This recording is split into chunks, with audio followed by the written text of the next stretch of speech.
জয় গুরু, জয় গুরু, জয় গুরু।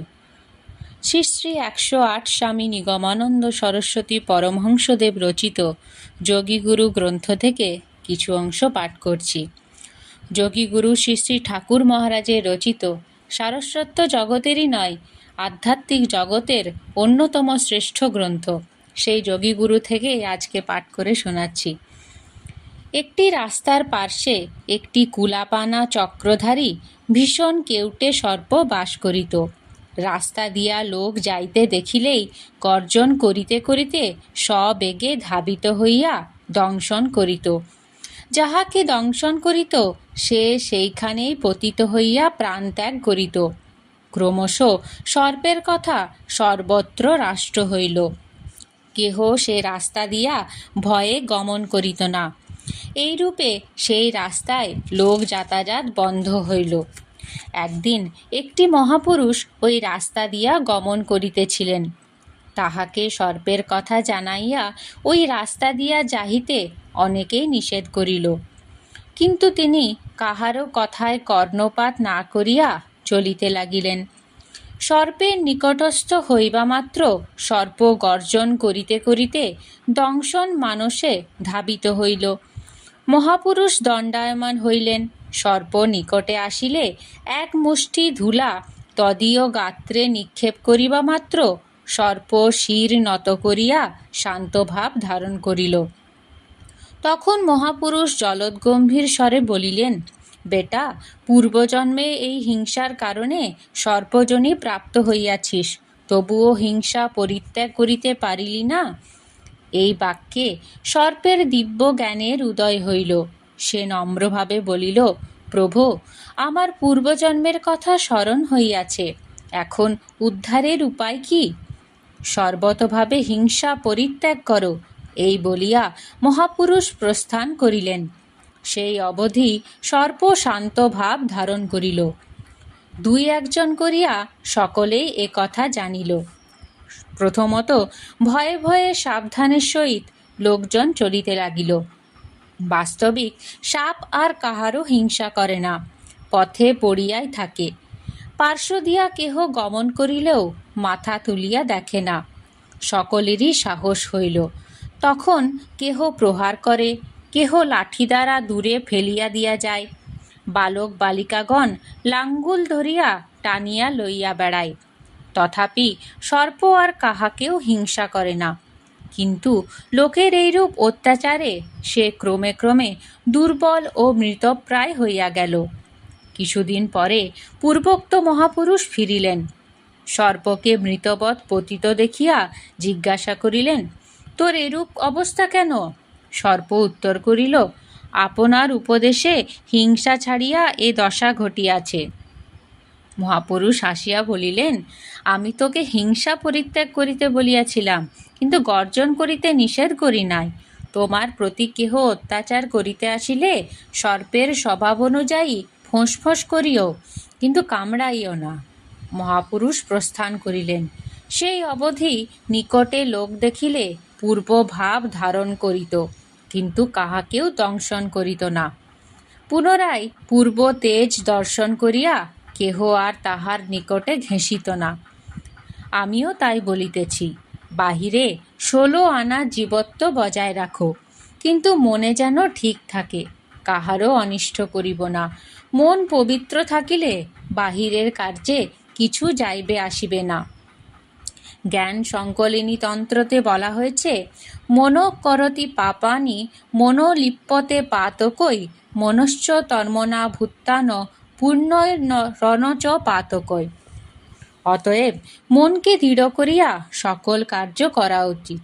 যেন মনে থাকে, কেহ আমাকে অত্যাচার উৎপীড়ন করিলে, কেহ আমার কোনো দ্রব্য চুরি করিলে, কেহ দুরভিসন্ধি প্রণোদিত হইয়া আমার গৃহ মধ্যে প্রবেশ করিলে আমার যেমন কষ্ট হয়, কাহারও প্রতি আমার দ্বারা ওই সকল কার্য অনুষ্ঠিত হইলে সে ব্যক্তিও এইরূপ কষ্ট পাইয়া থাকে। নিজ হৃদয়ের বেদনা অনুভব করিয়া পরের প্রতি ব্যবহার করিবে। যখন গলিত পত্র এবং বন্যজাত কটু কষায় কন্দ মূল ফল খাইয়াও মানুষ জীবিত থাকে, তখন পরের প্রাণে কষ্ট দিয়া দুর্বলের প্রতি অত্যাচার করিয়া আহার চেষ্টা কেন? প্রতিদিন যা কিছু উপায়ে সন্তুষ্ট থাকা কর্তব্য। ধনীর সঙ্গে অবস্থা তুলনা করিতে গিয়া কষ্ট পায় কেন? দুরাকাঙ্ক্ষা পরায়ণ ব্যক্তি কখনোই সুখী হইতে পারে না। নির্ধন ব্যক্তি অনাহারের কথা ভাবিয়া দিনান্তে সাকান্ন ভোজন করিয়া তৃপ্ত থাকিবে। নিরাশ্রয় লোক দেখিয়া ভগ্ন কুটিরে ছিন্ন মাদুরিতে শান্তি লাভ করিবে। শীতকালে জুতা সংগ্রহে অক্ষম হইলে আপনাকে ধিক্কার না দিয়া খঞ্জ ব্যক্তিকে স্মরণ করত, স্বীয় সবল পদের দিকে দৃষ্টিপূর্বক নিজেকে সৌভাগ্যবান জ্ঞান করিবে। পুত্রহীন ব্যক্তি অসৎ পুত্রের পিতার দুর্দশা মনে করিয়া সুখী হইবে। মঙ্গলময় পরমেশ্বর সমস্তই জীবের মঙ্গলের জন্য করিয়া থাকেন। পুত্র নিধনে শোকে মুহ্যমান না হইয়া, গৃহ দগ্ধ হইলে জ্ঞানশূন্য না হইয়া, বিষয় বিচ্যুত হইলে কাতরতা প্রকাশ না করিয়া ভাবা উচিত, ওই পুত্র জীবিত থাকিলে হয়তো তাহার অসৎ ব্যবহারে আজীবন মর্মপীড়া পাইতে হইত। গৃহ থাকিলে হয়তো গৃহস্থিত সর্প দংশনে জীবন ত্যাগ করিতে হইত। বিষয় থাকিলে হয়তো ওই বিষয়লোভে কেহ হত্যা করিত। যখন যে অবস্থায় থাকা যায় তাহাতেই পরমেশ্বরকে ধন্যবাদ দিয়া সন্তুষ্ট চিত্তে কালযাপন করা কর্তব্য। কদিনের জন্য ভবের বৈভব? যখন শৈশবের বিমল জ্যোৎস্না দেখিতে দেখিতে ডুবিয়া যায়, যৌবনের বল বিক্রম জোয়ারের জল, প্রৌঢ়াবস্থা 3 দিনের খেলা। সংসার পাতিতে না পাতিতে ফুরাইয়া যায়। এ পর্যন্ত উচিত অবস্থায় জীবন কাটানো হয় নাই।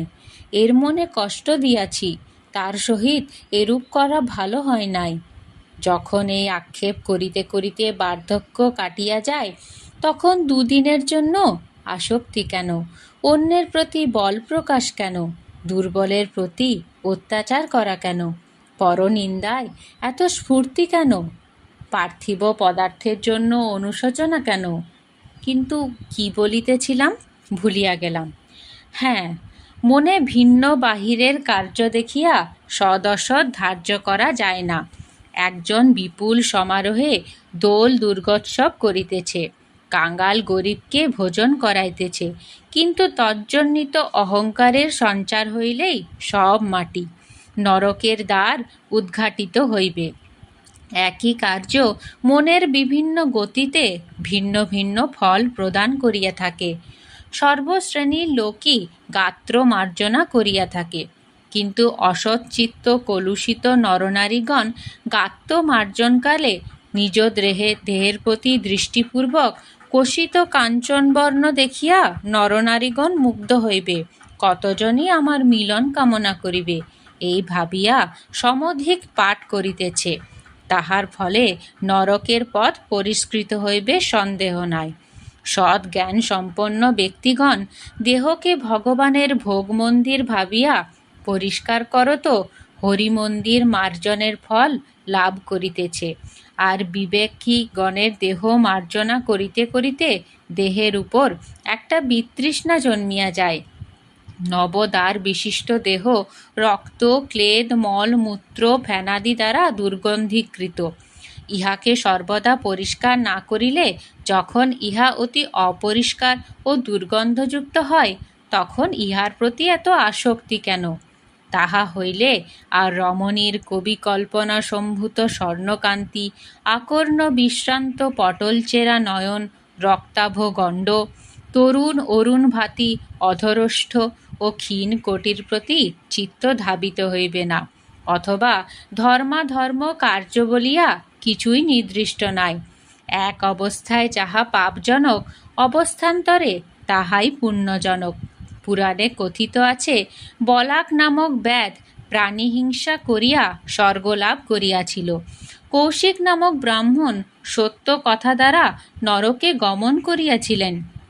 সুতরাং বাহ্য কার্যে ভালো মন্দ নাই। মন সংলিপ্ত না হইলে তাহার ফলাফল ভোগ করিতে হয় না। মানবের মনই বন্ধনের কারণ। অন্য মনস্ক গীতাতে বলা হয়েছে, মনো এব মনুষ্যানাং কারণং বন্ধ মোক্ষয় বন্ধায় বিষয়াসক্তং মুক্তই নির্বিষয়ং শ্রিতম। মনই মনুষ্যের বন্ধন এবং মোক্ষের কারণ।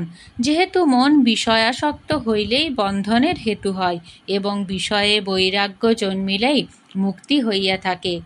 শঙ্করাবতার শঙ্করাচার্য মণিরত্নমালাতে বলছেন, বদ্ধ হিক যো বিষয়ানুরাগী কা বা বিমুক্তি বিষয়ে বিরক্তি। বন্ধন কাহাকে বলে? বিষয় ভোগে মনের যে অনুরাগ, তাহার নামই বন্ধন। আর মুক্তি কাহাকে বলে? বিষয় বাসনা রহিত বা বিষয়ে বিরক্তি হওয়ার নামই মুক্তি। সুতরাং আসক্তি পরিশূন্য হইতে পারিলে কিছুতেই দোষ নাই। কার্যের আসক্তি দোষ। মনুসংহিতায় বলা হয়েছে, ন মাংস ভক্ষণে দোষ, ন মদ্যে ন চ মৈথুনে, প্রবৃত্তিরেষা ভূতানাং নিবৃত্তিস্তু মহাফলা। মাংস ভক্ষণে, মদ্যপানে বা মৈথুনে দোষ নাই, কারণ ভূতগণের ইহাই প্রবৃত্তি, কিন্তু উহার নিবৃত্তি মহাফল। অর্থাৎ আসক্তি শূন্য যে কার্য, তাহাই শ্রেষ্ঠ। সৎ পথে থাকিয়া যত অর্থ উপার্জন করুন, কিন্তু ব্যাকুলতা প্রকাশ করিবেন না। ব্যাকুলতায় আসক্তি। যেন মনে থাকে সমস্তই ভগবানের। আমরা কেবল অনির্দিষ্ট সময়ের দুদণ্ডের প্রহরী। পুত্র, কলত্র, বান্ধব, টাকা কড়ি, গৃহ আসবাব, এই সকলের উপর যেন আমার মার্কা জোর বসানো না হয়।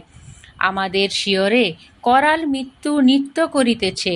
কর্মসূত্রের পরিচ্ছেদে এই সংসার, এই বিষয় সম্পত্তি পড়িয়া থাকিবে। অনাদি অনন্তকাল হইতেই ইহা পড়িয়া আছে।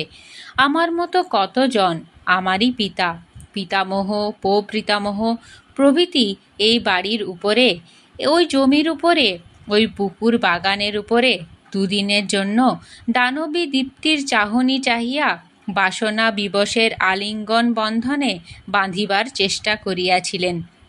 কিন্তু কালের স্রোতে সব কোথায় ভাসিয়া গিয়াছেন। যাহার অক্ষয় ভাণ্ডারের জিনিস তাহারই ভাণ্ডারে পড়িয়া আছে। আমি তাহার ভৃত্য মাত্র। ইহ সংসারের মৃত্যুরূপ জবাবপত্র পাইলেই সমস্ত ছাড়িয়া চলিয়া যাইতে হইবে।